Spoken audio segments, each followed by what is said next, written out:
بسم اللہ والحمدللہ والصلاۃ والسلام علی رسول اللہ۔ عزیز طلبہ اور طالبات، Islamic studies IS 401 department of Islamic studies university of agriculture Faisal آباد، اس حوالے سے آج ہماری تیسری حدیث ہے۔ عن ابن مسعود رضی اللہ تعالی عنہ عن النبی صلی اللہ علیہ وسلم قال لا تزول قدم ابن آدم حتی یسأل عن خمس۔ حضرت عبداللہ بن مسعود رضی اللہ تعالیٰ عنہ سے روایت ہے، نبی کریم صلی اللہ علیہ وسلم سے بیان کرتے ہیں کہ ابن آدم کے قدم قیامت کے روز نہیں ہلیں گے اپنے رب کے پاس سے جب تک اس سے 5 چیزوں کے بارے میں سوال نہیں کر لیا جاتا۔ نمبر 1، عن عمرہ فیما افناہ، اس کی عمر کے بارے میں اس نے کس چیز میں صرف کی۔ وعن شبابہ فیما ابلاہ، اور اس کی جوانی کے بارے میں کہ اس نے کس میں پرانا کیا یا اس میں ضائع کی۔ وعن مالہ، اس کے مال کے بارے میں، من این اکتسبہ، کہاں سے کمایا۔ اور نمبر 4، وفیما انفقہ، کہاں پہ خرچ کیا۔ اور نمبر 5، وماذا عمل فیما علم، جو علم تھا اس پہ عمل کتنا کیا ہے۔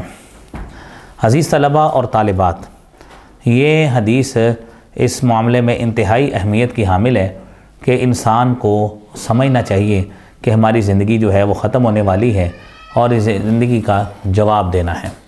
حدیث مبارکہ میں بتایا گیا ہے کہ زندگی بنیادی طور پر بچوں کا کھیل نہیں ہے، ایک سنجیدہ عمل ہے، اور جس میں کیے گئے تمام افعال نیک اور بد اعمال کا محاسبہ ہوگا۔ اس امتحان کی تیاری سے غفلت اختیار کرنا قابل افسوس ہی نہیں بلکہ سنگین جرم ہے، جس کی سزا بالآخر اسے ایک دن بھگتنا ہوگی۔ چنانچہ اس امتحان کے لیے دیے گئے وقفے کو ضائع کرنا مناسب نہیں ہے۔ اسی لیے ایک حدیث میں آپ نے فرمایا الدنیا مزرعۃ الآخرہ، کہ دنیا آخرت کے لیے کھیتی ہے، یعنی اس میں جو بوؤ گے آخرت میں وہی کاٹو گے۔ حدیث میں جو 5 باتیں بتائی گئیں اس کو جانیے۔ یہ جو دیکھیے ہمارا جو زندگی کا مصرف ہے نا، حقیقی مصرف وہ کیا ہے۔ پہلی ہیڈنگ ہماری یہ ہے کہ زندگی کا حقیقی مصرف کیا ہے۔ اس حدیث میں زندگی کے بارے میں بتایا گیا ہے کہ سوال کیا جائے گا کہ تیری زندگی کا مصرف کیا رہا۔ اللہ تعالیٰ نے تو بیان کیا سورہ زاریات کی جو آیت نمبر 56 ہے کہ ما خلقت الجن والانس الا لیعبدون، کہ میں نے جنوں اور انسانوں کو صرف عبادت کے لیے پیدا کیا۔ تو اب دیکھیں زندگی کا ہر عمل اس کی ہدایت کے مطابق کیا جائے، اس کی اطاعت سے ہٹ کر زندگی بسر کرنا بیوقوفی ہے۔ مجموعی طور پر انسان جو ہے نا اکثر اسی معاملے میں خسارے کا سودا کرتے ہیں۔ اسی لیے اللہ رب العالمین نے فرمایا والعصر ان الانسان لفی خسر، قسم ہے زمانے کی کہ انسان خسارے میں ہے۔ الا الذین آمنوا، مگر وہ لوگ جو ایمان لائے، جنہوں نے ایک عمل کیے، وتواصوا بالحق وتواصوا بالصبر، حق کی نصیحت کرتے رہے اور صبر کی تلقین کرتے رہے۔ آپ دیکھیں اس میں دوسری بات یہ ہے انسانی زندگی میں جوانی کی اہمیت کیا ہے۔ جوانی یا شباب زندگی یہ بہت اہم حصہ ہے انسان کی زندگی کا۔ اس دور میں انسانی صلاحیتیں جوبن پہ ہوتی ہیں، وہ اچھائی اور برائی پر عمل کرنے کے لیے زبردست صلاحیت رکھتا ہے۔ اس لیے عہد شباب میں خاص طور پر انسان کو منہ زور گھوڑا بننے کی بجائے پابند انسان کی طرح زندگی گزارنے کا حکم دیا گیا۔ اس دور کی اپنائی ہوئی عادات صالحہ یا عادات بد ہمیشہ کے لیے زندگی کا جز بن جاتی ہیں۔ اس دور کے فتنوں مثلاً عشق بازی، زنا کاری، فضول وقت ضائع کرنے سے انسان اگر دامن بچا کر اپنی صلاحیتوں، اپنا وقت اور دولت کا صحیح استعمال کرنے پر زور دے تو اس کی صلاحیتیں محفوظ رہ سکتی ہیں، اور اگر ان سے مثبت کام لیا جائے تو بہت اچھی بات ہے۔ جوانی کے بارے میں جب محاسبہ ہو تو تسلی بخش جواب دیا جا سکے۔ اس دور میں حصول علم، عمل صالح، خدمت انسانیت خدا کی رضا کے لیے کی جائے۔ پھر نمبر 3 ہے ذرائع حصول دولت کے۔ آپ جانتے ہیں کہ دولت بذات خود جوانی کی طرح بہت نشہ آور ہوتی ہے، جس کی وجہ سے انسان گمراہ ہو جاتا ہے۔ اگر محاسبہ دولت کا خیال نگہبان زندگی رہے تو بہتر ہے۔ انسان کو اپنے ذرائع آمدن کے متعلق معلوم ہونا چاہیے کہ اس کی زندگی کے ذرائع حلال ہیں یا حرام ہیں۔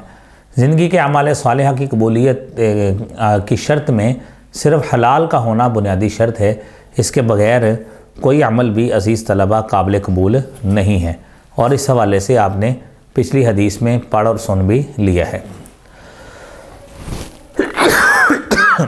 آپ دیکھیے نبی کریم صلی اللہ علیہ وآلہ وسلم نے فرمایا کہ وہ جسم جو رشوت سے یا کسی حرام طریقے سے پلا وہ جنت میں نہیں جائے گا، اس کے لیے آگ زیادہ حقدار ہے۔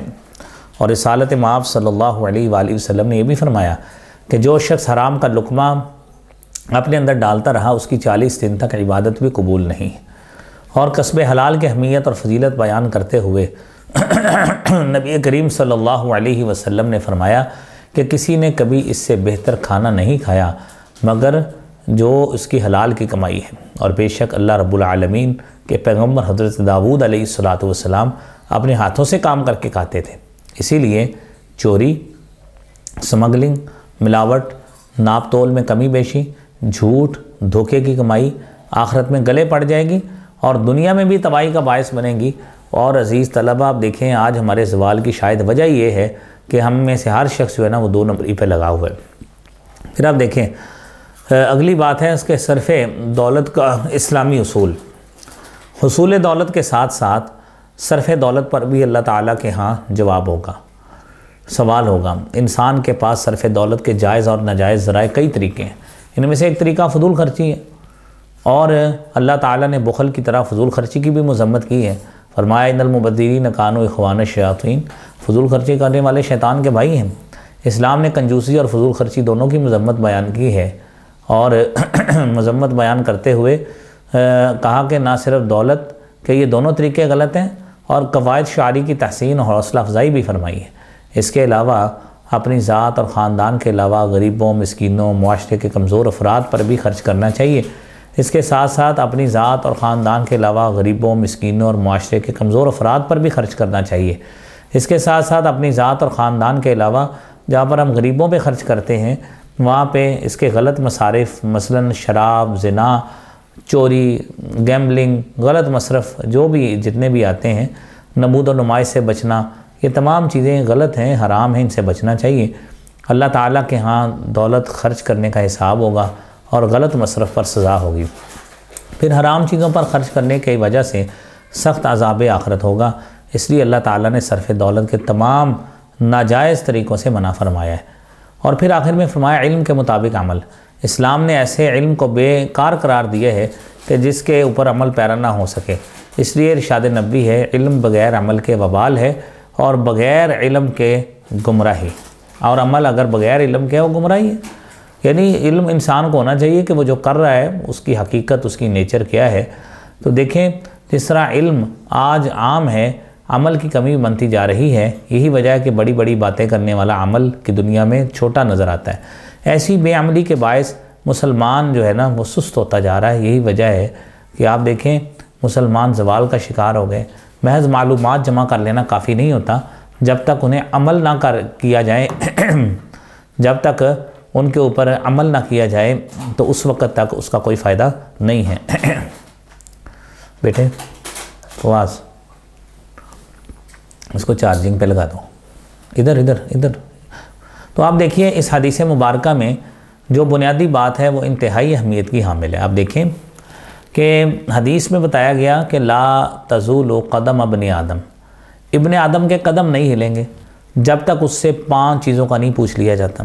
اب دیکھیں قدم ہلنے کی بات کب کی ہے۔ آپ کو عزیز طلبہ یہ بات مد نظر رکھنا چاہیے کہ اللہ رب العالمین نے جو قیامت کا دن رکھا ہے اس کے مختلف ڈائمنشن ہیں۔ پہلا ہے یوم فنا جس کو کہتے ہیں، جس کے بارے میں قرآن میں آتا ہے کل من علیہا فان، ہر چیز فنا ہو جائے گی۔ وَيَبْقَى وَجْهُ رَبِّكَ ذُو الْجَلَالِ وَالْإِكْرَامِ، صرف اللہ رب العالمین کا چہرہ ہے، ذو الجلال والاکرام، رب العالمین کی ذات ہے، اللہ کی ذات ہی ہے بچے گی۔ اور وَنُفِخَ فِي الصُّورِ فَصَعِقَ مَن فِي السَّمَاوَاتِ وَمَن فِي الْأَرْضِ إِلَّا مَن شَاءَ اللَّهُ ثُمَّ نُفِخَ فِيهِ أُخْرَى، یہ ڈے آف پیرشمنٹ ہے پہلا۔ پھر ہے ڈے آف ریزوریکشن ہے، ڈے آف ریزوریکشن جب مردے اٹھیں گے۔ ثُمَّ نُفِخَ فِيهِ أُخْرَى، دوسری مرتبہ سور پھونکا جائے گا، the trumpet will be blown in the second time and all the living beings who were buried, B, they were buried alive, B, they were buried in a dead form, they will be resurrected from their graves, from the seas, from the caves, and from wherever they were burnt or buried on the earth, on the surface of the earth. Sometimes you know and you observe that some of the persons were entangled in the air accident.